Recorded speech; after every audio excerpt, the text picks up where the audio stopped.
என்ன உங்கள் miss maths நோட்டை வீட்டில் போய் பாருங்கன்னு சொன்னாங்க. மேக்ஸ் நோட் எட்டு வா.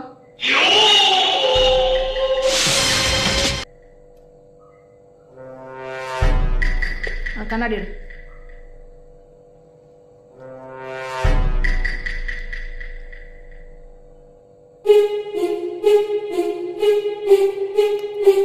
என்ன ஜீரோ வாங்கி வச்சிருக்கிற டெஸ்ட்ல?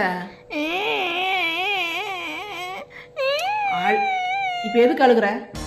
அழுகாம இல்லை. அவனை அடிச்சனா? அடிக்கல. எதுக்கு அழுகுற?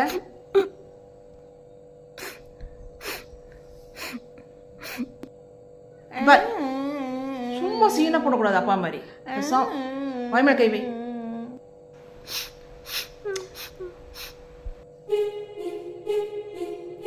ரெண்டுல ரெண்டு போச்சுன்னா எவ்வளோ?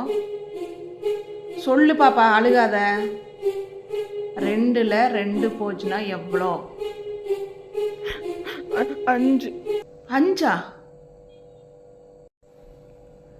சரி, உனக்கு இப்போ புரிய வைக்கிறேன். உனக்கு 2 இட்லி டிஃபன் பாக்ஸில் போட்டு கொடுத்தேன். நீ அந்த 2 இட்லி சாப்பிட்ட. அப்புறம் அங்கே என்ன இருக்கும்? குருமா.